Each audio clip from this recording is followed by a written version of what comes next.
Are you trying to figure out how to get things done? Are you trying to look for knowledge that can actually help you do something, be better at what you do?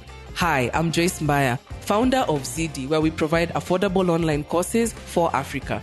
This is the place for you, the ZD podcast, where we have inspiring conversations with amazing people. And the ultimate goal is to help you know more so you can do more. Hi everyone, my name is Boniface Ontomwa and I'm the project manager at ZD. And you know what? I am your host for this week's podcast. I'm very excited. Are you?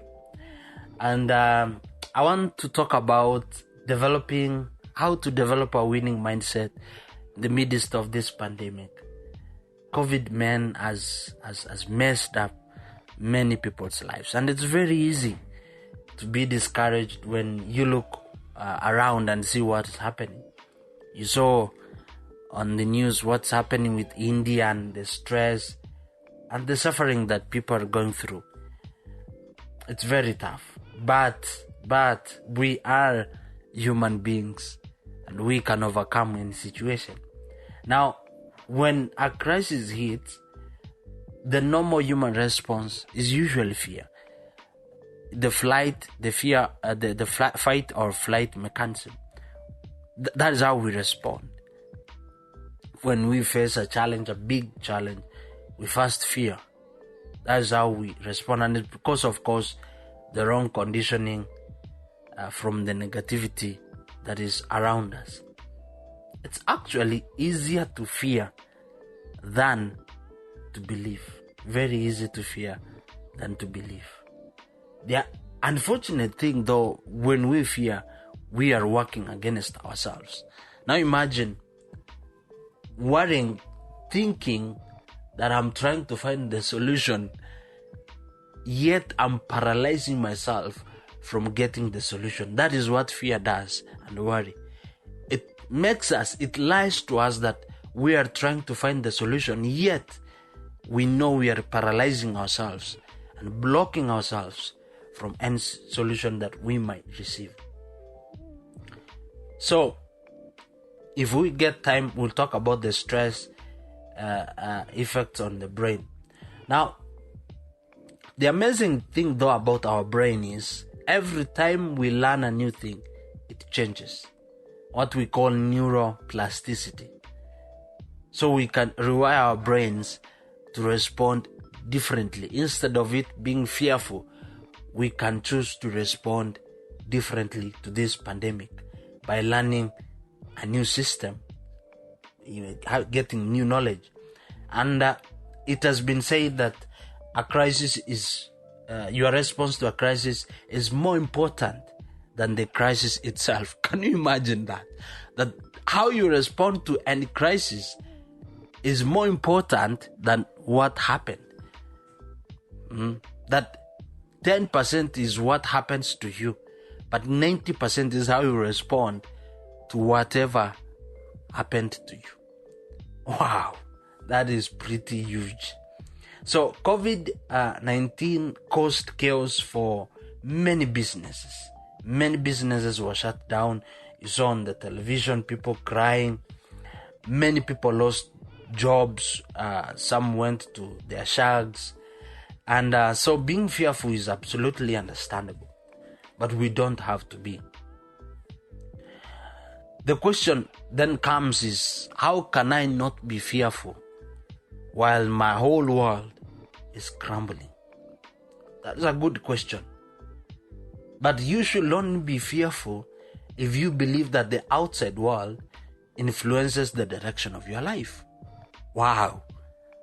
That if I only believe that the outside world influences the direction of my life, then it's acceptable for me to be afraid. But we know that your beliefs determine who you become. So are you telling me to think positively during this pandemic? But you know those things don't work. That is not exactly what I'm saying. You see, because there are people that have tried to think positively and they have ended up being more stressed than even before. In fact, a research was carried out on the effects of making affirmations, and when the results came out, they were astounding. In fact, imagine, the scientists discovered that by you saying something that you didn't believe in, your brain and body developed resistance, and you ended up causing more stress. What? Yeah, that when you stand in front of the mirror and you begin confessing things that you don't believe first, it causes more stress to you, more harm than good. So are you saying then we don't do affirmations? No, we should, because affirmations are very powerful. But I will show you a more excellent way to do it. All that we are today is a result, of course, of our beliefs. You do know that we usually don't get what we want, but we get who we are. We attract to ourselves who we are. Wow.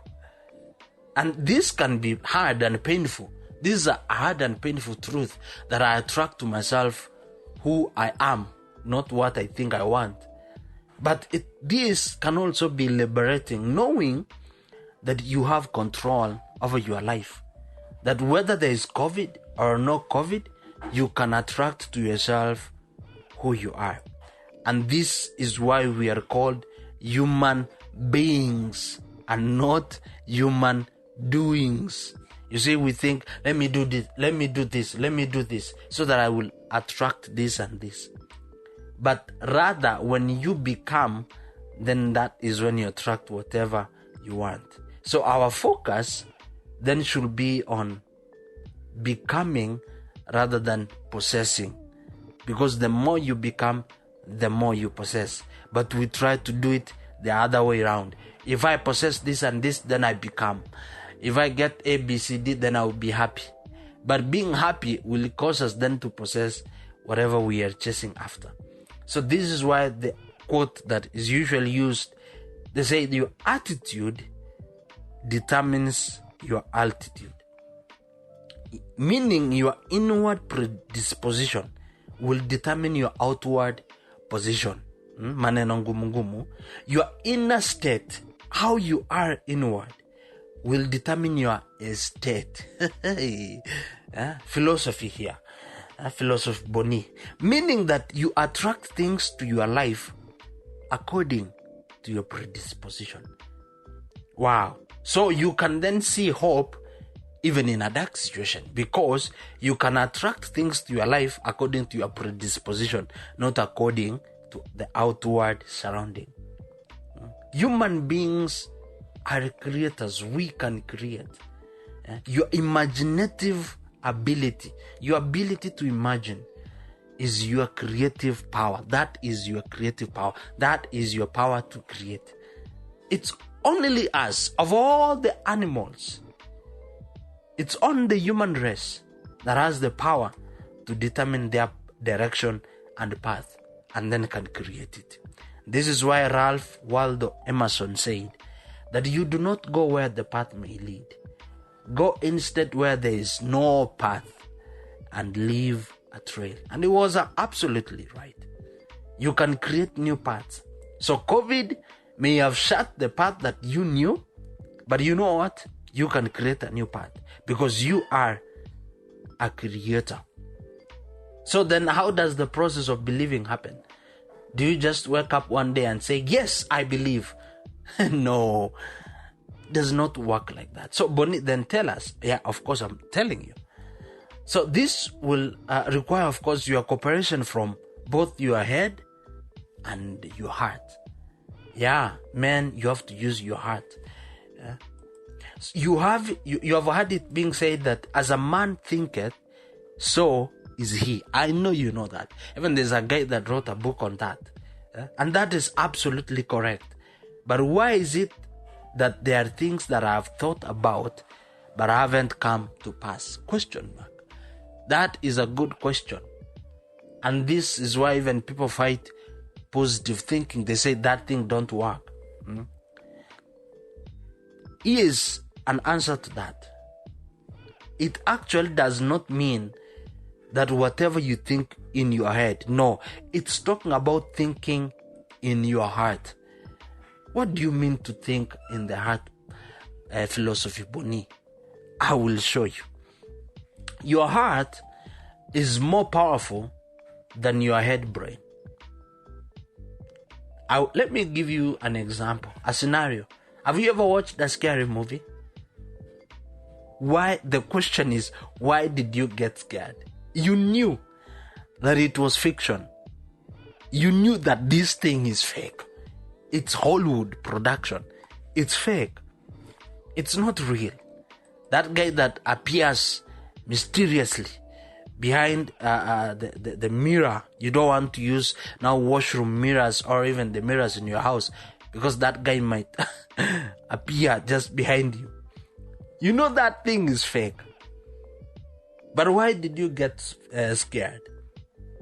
That's a good question. That's a good question I'm asking you. Here's the reason why. Because your head brain understands logic. It understands that this is fiction. But your heart brain understands images and what? And emotions. So, the logic, you looking at it, you knew in your head this was fake. But in your heart, the images you saw and the emotions you felt, they were scary.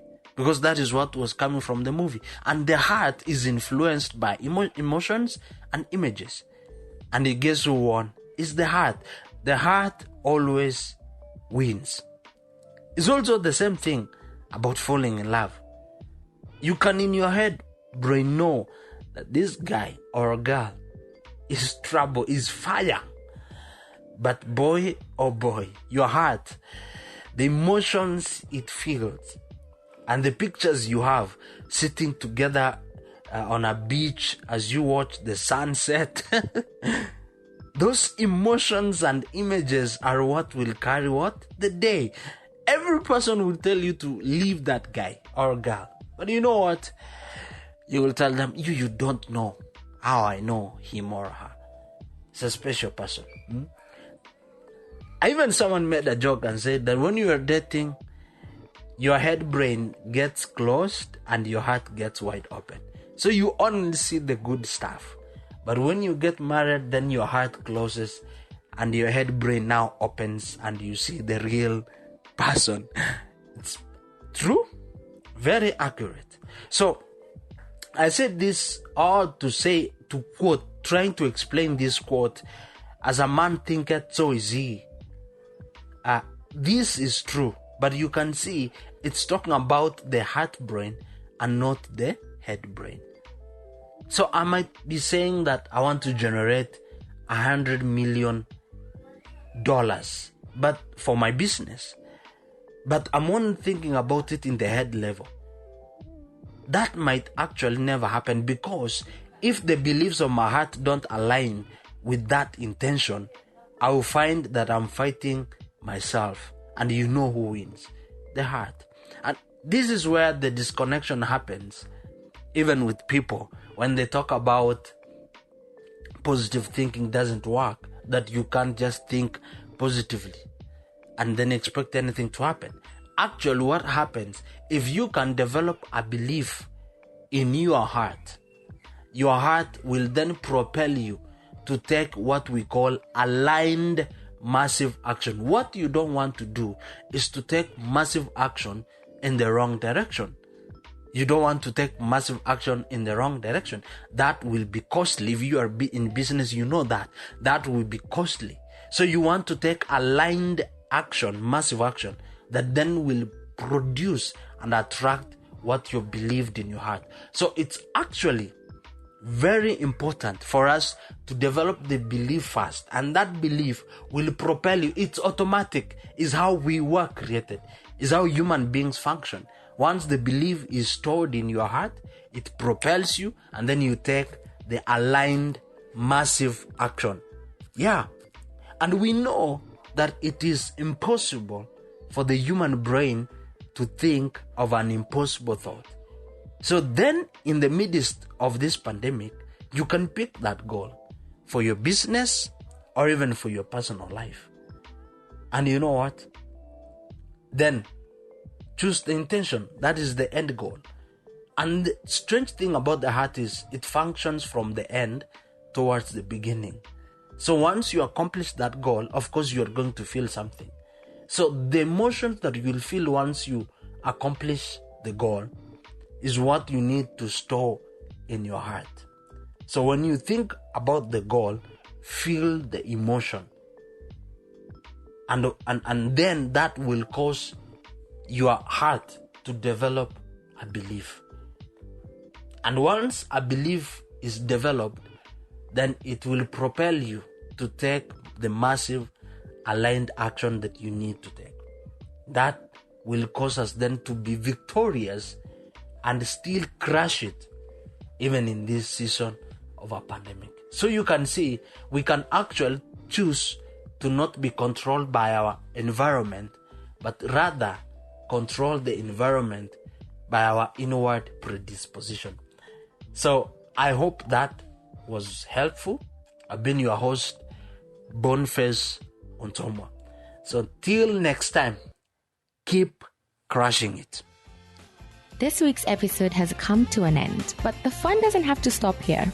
If you have any questions, suggestions, or feedback, head over right now to Twitter and Facebook and like and share, comment, get involved. Let us know what you think, what you want to learn next, and join us next time.